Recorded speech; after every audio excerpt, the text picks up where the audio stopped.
Bonjour à tous, aujourd'hui on va parler des outils de modelage. Donc ce sont ces 8 petits bâtons de couleurs différentes que vous avez sûrement vus sur internet ou dans les magasins de pâte à sucre et dont vous ne savez toujours pas à quoi ça sert puisque les embouts sont un peu bizarres, chacun est différent. Mais bon, ils sont bien pratiques pour la pâte à sucre, on va voir pourquoi. Alors, il y en a 8 dans le lot en général. Il y en a que vous allez utiliser beaucoup plus souvent que d'autres, mais tous sont importants pour à un moment donné de votre travail pâte à sucre, quand vous allez modeler des personnages ou des fleurs, etc. Donc je vous conseille de les avoir à la maison, à portée de main. Comme ça, vous pourrez toujours vous en servir. Alors, le premier, je vais vous présenter celui-ci, c'est l'outil qui s'appelle l'outil OS et qu'on utilise principalement pour affiner les pétales des fleurs. Donc c'est un peu le même principe qu'on avait vu dans le tutoriel précédent pour la rose. Donc j'ai déjà prédécoupé les pétales, donc on va voir ça. On va se servir de la mousse comme la dernière fois. Et donc avec l'outil, avec cet embout-là, on va affiner donc le pétale. Vous avez vu précédemment. Donc à cheval sur le pétale et sur la mousse, on va pouvoir l'affiner pour avoir une petite finition assez proche de la réalité. Donc voilà. Ensuite, vous pouvez vous en servir aussi pour faire des trous dans la pâte, des espèces de cavités. Si vous voulez par exemple sur la tête d'un personnage, faire le trou pour faire l'œil, etc. Vous pouvez vous en servir. Donc il y a le grand et le petit. Après c'est à vous de voir pourquoi l'utiliser.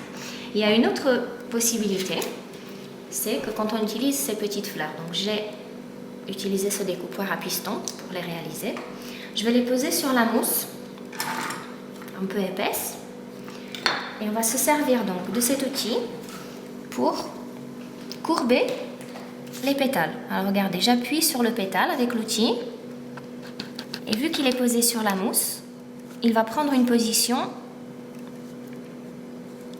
très fermé. Donc de cette façon-là, vous pouvez avec ce simple découpoir fabriquer par exemple un muguet. Vous voyez, c'est la forme du petit muguet. Donc après vous laissez sécher, vous avez fabriqué ça. Alors ensuite, on va utiliser donc l'outil boule que vous connaissez déjà de la dernière fois aussi. Donc pareil que l'outil os, il nous sert pour affiner les rebords des pétales. Donc à cheval sur le pétale et sur la mousse. Et on affine de cette façon. Donc ça c'est l'outil boule. Pareil, évidemment, on peut embosser la pâte, imprimer. La petite boule, elle va nous servir quand on modèle un visage, encore une fois, pour faire les cavités de l'œil. Ou alors quand on fait un petit nounours, quand on fait son oreille, là, on va faire cette petite cavité de l'oreille. Voilà. Donc c'est bien pratique aussi. Ensuite, on a cet outil-là. Donc vous voyez que d'un côté, ça ressemble à un couteau et de l'autre côté, c'est un petit outil en forme de coquillage. Donc celui-ci, c'est comme un petit cutter au fait, mais son avantage, c'est qu'il découpera la pâte sans nous abîmer la surface. Donc vous pouvez couper même sur une nappe de votre grand-mère, à laquelle vous tenez évidemment, sinon vous utilisez n'importe quoi. Et donc vous découpez de façon assez nette sans abîmer votre table. Donc c'est plus pratique si vous n'avez pas un couteau à portée de main ou une spatule, vous pouvez l'utiliser pour découper la pâte avec. Et cet outil-là, donc vous voyez, forme de coquillage, il nous sert pour imprimer la pâte d'une jolie façon. Pour faire par exemple les pattes d'un ours, vous pouvez utiliser ça. Ou alors, je vais vous montrer une petite frise assez rapide. On va former un boudin que l'on va coller autour de notre gâteau. Et avec cet outil, coquillage, on va l'imprimer comme ça. Et on va fabriquer ainsi une frise assez rapide et assez jolie. Voilà, qui va embellir votre gâteau. Ensuite, un autre outil, c'est celui-là. Donc vous voyez, d'un côté, il a un petit creux en forme de demi-cercle et de l'autre côté, des petites dents. Donc celui-là, il va nous servir, encore une fois, quand on fait des petits personnages, des visages. Donc les outils de modelage, comme leur nom indique, on les utilise pour des modelages généralement. Donc si vous voulez faire par exemple un sourire dans un personnage, bon c'est un sourire assez basique, mais bon ça servira. Ou alors les sourcils aussi, vous pouvez les imprimer avec cet outil-là. Autrement, celui-là, ça c'est encore autre chose. On va étaler la pâte. Alors, on peut, si on l'imprime tout simplement, ça va nous faire effet couture. Vous voyez que ça fait des petits points alignés. Donc bon, c'est un peu fastidieux si vous avez une grande surface à faire. Mais bon, pour des petits effets couture, ça marche. Et je vais vous montrer une astuce géniale pour fabriquer en 2 minutes une fermeture éclair.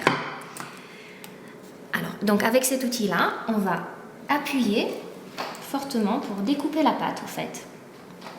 On va aller jusqu'à la table.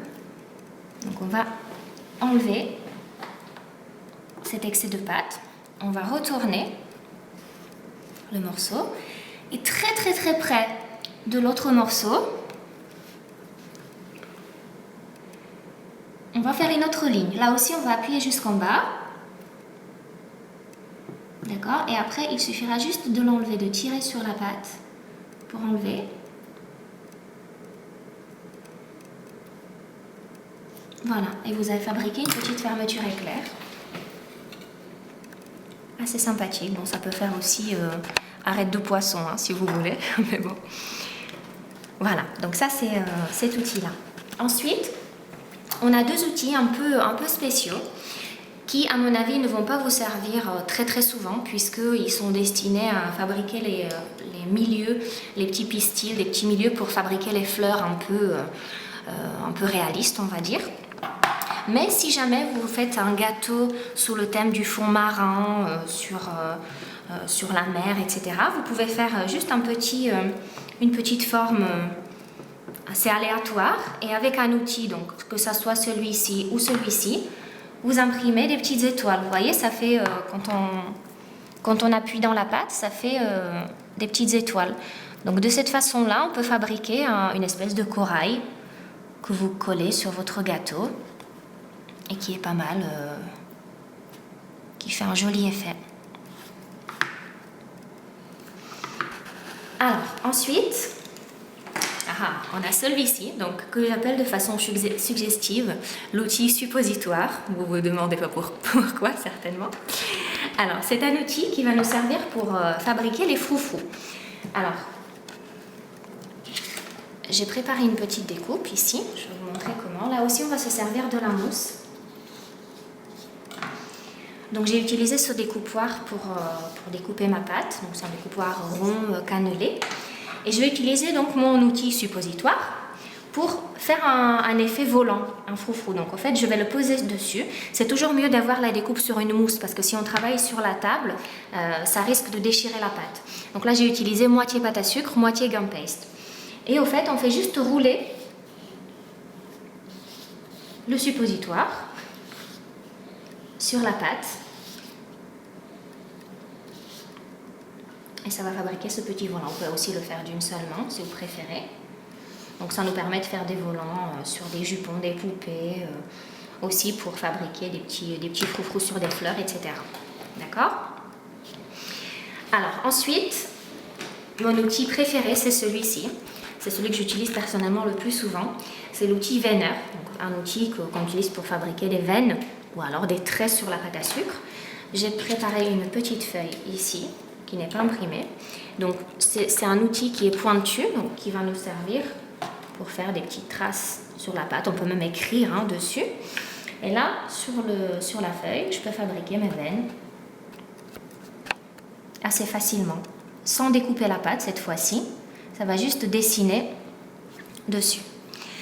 Et autre chose, donc l'autre embout, qui ressemble un petit peu à une petite cuillère, il va nous servir pour creuser un petit peu dans la pâte. Il peut servir aussi à lisser. Quand vous avez une jonction de 2 pâtes que vous voudrez faire disparaître, vous lissez avec cet outil de cette façon et la jonction disparaîtra. Donc il est très très pratique pour ça. Et moi je l'utilise beaucoup quand je fais les personnages, quand je fabrique les bouches. Donc là, si vous voulez, on va faire un petit visage vite fait assez rigolo. Donc on va utiliser cet outil-là pour faire la bouche. On va prendre celui-ci qu'on va insérer dedans. Et donc, on va creuser un petit peu. On va travailler le visage de cette façon. Après, allez, on va s'amuser, on va lui faire des petits sourcils. Avec l'outil boule, ou celui-là aussi, on peut fabriquer les petits yeux. Et voilà une jolie tortue. Voilà, donc ça c'était les petits outils de modelage. Si vous avez des questions, surtout n'hésitez pas.